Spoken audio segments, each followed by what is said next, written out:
Circle of Inevitability, capítulo 864. Centro do Vórtice.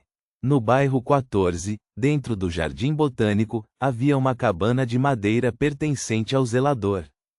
Lumian havia preparado esta casa segura antes de ir para Morora. Ele não a havia alugado. Em vez disso, ele usou dinheiro para persuadir o zelador do jardim a desocupar o lugar sempre que necessário e fingir que ainda morava lá. Franca olhou para as árvores exuberantes que os cercavam, então voltou seu olhar para Ludwig, que estava sentado em uma pequena mesa de madeira, mastigando um donut. Ela perguntou com um sorriso brincalhão: "Que tal eu te dar um dever de casa?" Ludwig ergueu os olhos rapidamente, observando Franca com cautela e instintivamente recuando. Franca riu imediatamente, murmurando para si mesma: "Sinto a dor de um anjo, e minha poção de aflição foi digerida um pouco mais." "Por que você está intimidando uma criança?" Jenna perguntou, divertida com a cena. "Que criança?" Franca explicou com um sorriso: "Eu suspeitava que fazer Ludwig experimentar a dor de estudar e fazer lição de casa poderia me ajudar a digerir a poção, mas não tentei por medo de arruinar o treinamento de Lumian e fazer Ludwig querer fugir de casa. Agora, com o vórtice possivelmente se aproximando, preciso digerir o máximo que puder. Além disso, não é como se Ludwig fosse se relacionar conosco tão rápido assim." Os olhos castanhos de Ludwig claramente transmitiam uma mensagem enquanto ele olhava para Franca: "Você, demônia." Jenna pensou cuidadosamente e percebeu que o raciocínio de Franca fazia sentido.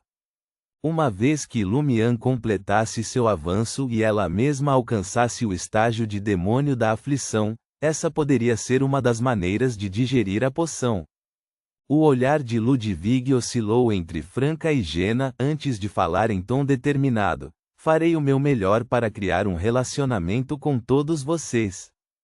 "Nada mal." Lumian bateu palmas e disse para Franca e Jenna: "Vocês duas têm potencial para serem conspiradoras. Agora Ludwig não se rejeita a se juntar a vocês. Eu não esperava que acontecesse dessa forma." Franca olhou ao redor, sentindo que os olhares de Lugano e Anthony pareciam dizer: "Olha, vocês levaram o garoto a esse ponto." Lumian jogou uma moeda de chocolate para Ludwig e perguntou pensativamente: "Depois de comer o estômago daquele chefe, você deve ter se lembrado de bastante conhecimento, certo?" Ludwig desembrulhou rapidamente o chocolate e respondeu honestamente: "Sim. Este treinamento é bastante eficaz." Franca ficou um pouco surpresa e olhou para Lumian com admiração. Lumian puxou uma cadeira e perguntou em tom persuasivo: "Você sabe alguma coisa sobre o caminho do corretor? O que eles querem dizer com vórtice?" Ocupado treinando Ludwig e dando-lhe tarefas, Lumian quase esqueceu que Ludwig era um anjo além da barreira e poderia saber algo sobre o caminho do corretor. Depois de aprender sobre o projeto Vórtice, Lumian fez uma pergunta semelhante a Ludwig antes de ir para Morora, mas Ludwig balançou a cabeça, dizendo que não tinha nenhuma lembrança. Agora, ele havia recuperado algumas memórias e estava muito mais obediente. Mastigando o chocolate, Ludwig mergulhou em pensamentos profundos. Depois de alguns segundos, ele disse: "Incerto. Parece envolver transações mais complexas, com vários comerciantes, não apenas acordos individuais." Enquanto falava, Ludwig pegou uma pilha de fatias de pão de um lado e as colocou sobre a mesa, representando diferentes comerciantes. Ele então apontou para as fatias de pão e disse: "As transações podem ocorrer entre qualquer um desses grupos, ou pode haver 3, 4 ou até mais partes envolvidas. Conectar as linhas correspondentes cria uma teia ou um vórtice, envolvendo muitas pessoas." Lumian entendeu o significado de Ludwig e ponderou: "Parece que a transação entre a árvore mãe do desejo e a grande mãe é apenas uma parte do vórtice." Então, onde fica o centro do vórtice? Reticências. No distrito da praça, do lado de fora de uma vila onde viviam vários membros da facção de indulgência da Escola de Pensamento Rosa. Angoulême de François e um grupo de purificadores chegaram por perto.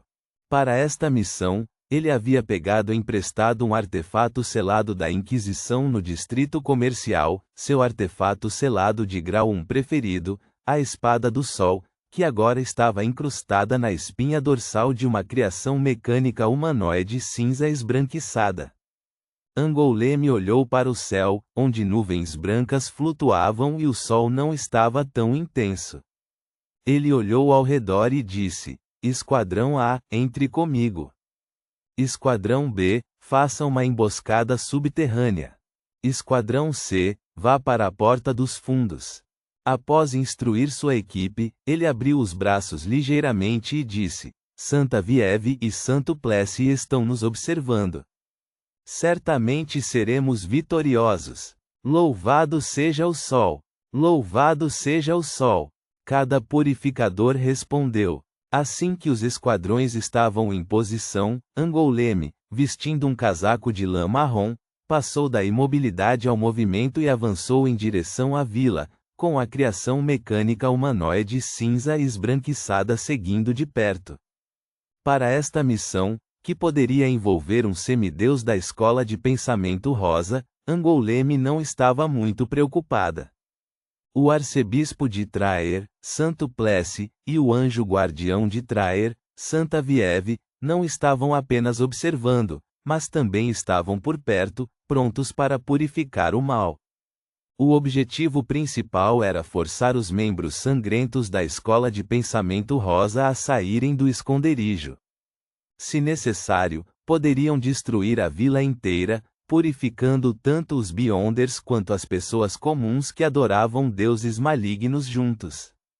Embora Angoulême acreditasse que algumas pessoas comuns ainda pudessem ter uma chance de serem salvas, algumas talvez não fossem profundamente devotadas à árvore-mãe do desejo, seu resgate dependia de garantir a segurança de sua equipe. Como capitão, sua principal responsabilidade era com seus subordinados.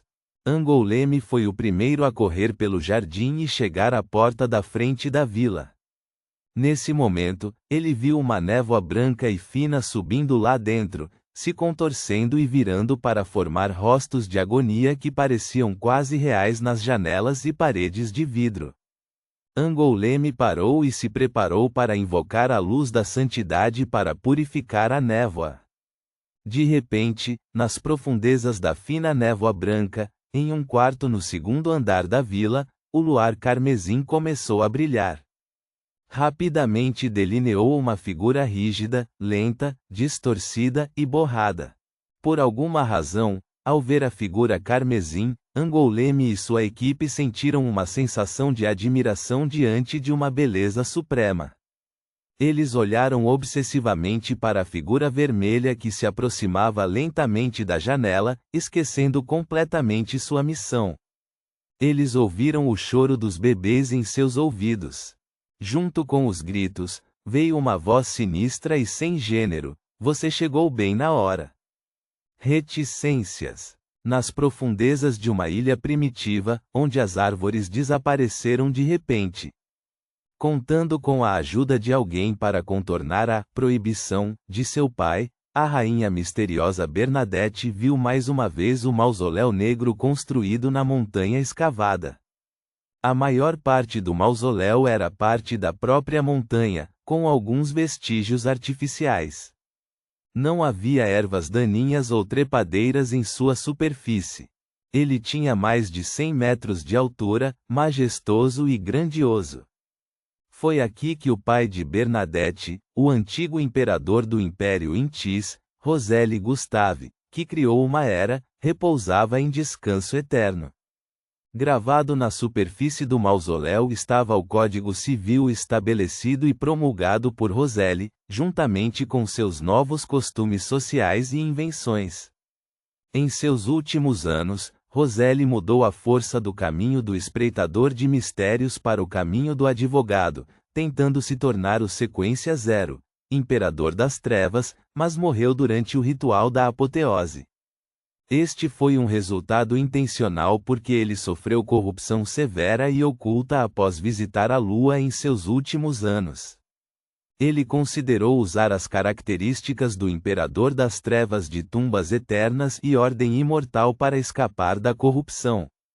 Entretanto, após sua morte, as características de Beyonder pertencentes aos caminhos espreitador de mistérios e sábios se separariam completamente, e se ele fosse ressuscitado, apenas as características puras do Imperador das Trevas seriam invocadas de volta ao seu corpo, impedindo-o de se tornar uma entidade meio louca como o Imperador de Sangue da Quarta Época, que havia trocado de caminho à força.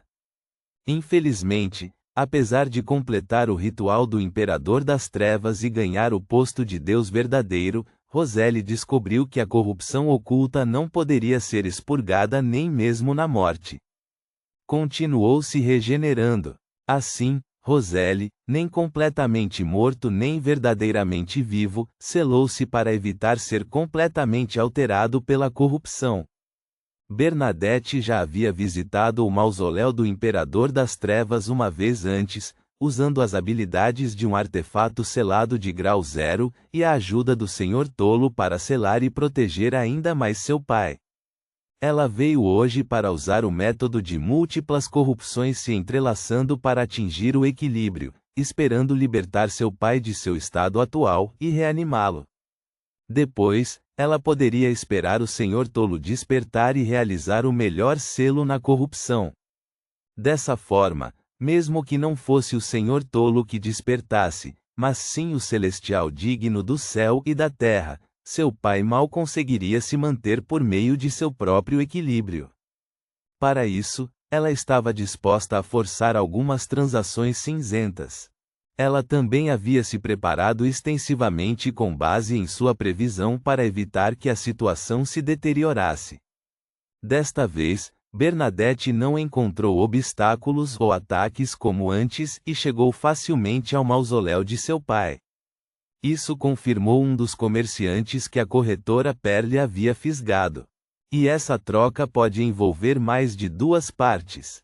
Agora você pode executar o ritual para deixar a corrupção desejada entrar no mausoléu, disse a supervisora Perle com um sorriso para a rainha misteriosa Bernadette. Mas eu preciso da lâmpada mágica dos desejos como um meio.